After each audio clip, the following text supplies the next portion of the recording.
Welcome to this video on practical procedures for testing electrical grounding.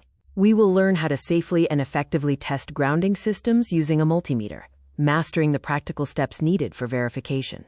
The core concept of earthing, or grounding, is safety. The system redirects dangerous electrical faults into the earth. We test the ground path to ensure it provides a reliable and low-resistance path for fault current.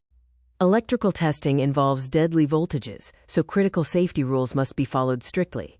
Always wear appropriate personal protective equipment, ensure the power is off when necessary, and be cautious with live circuits. There are two main ways to test the ground. The voltage drop method uses an active AC circuit, comparing live to earth voltage. The resistance mode, or continuity, uses a dead circuit to verify a low-resistance physical path. For the voltage drop method, first set up your multimeter correctly. Select the AC voltage mode and ensure the range is set above the expected voltage, such as 240 volts or 120 volts, for safety.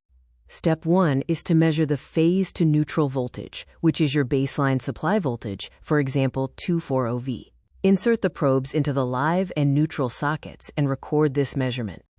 Next, measure phase to earth. Keep the red probe on the live socket and move the black probe to the earth socket. This measurement checks the earth path. Compare this reading to your baseline voltage. Finally, confirm the neutral to earth relationship. Move the red probe to the neutral socket and the black probe to the earth socket. This voltage measurement is your final safety check. Interpreting the voltage data is critical. A reading of less than 2 volts is ideal. A reading under 5 volts is the maximum acceptable threshold. Any reading above 5 volts indicates a fault warning or a bad ground.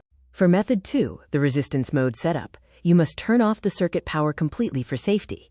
Then, switch the multimeter to its lowest resistance setting, usually denoted by the ohm symbol. To execute the continuity test, touch one probe to the earth pin of the outlet. Touch the second probe to a verified earth source, such as a metal water pipe. This verifies the physical electrical connection. When interpreting resistance data, a low number, ideally 0.5 to 2 ohms or lower, signifies a safe, low-resistance path. High or infinite resistance means a broken or faulty connection in the earth path. A multimeter is excellent for continuity testing. However, it cannot measure exact earth resistance, which is the rod-to-soil resistance. For that, a professional megger or earth resistance tester is required. The complete diagnostic process involves 3 steps. First, verify your tool setup. Second, confirm the safety state, ensuring power is on or off as required. Third, match your readings to the diagnostic matrix for interpretation.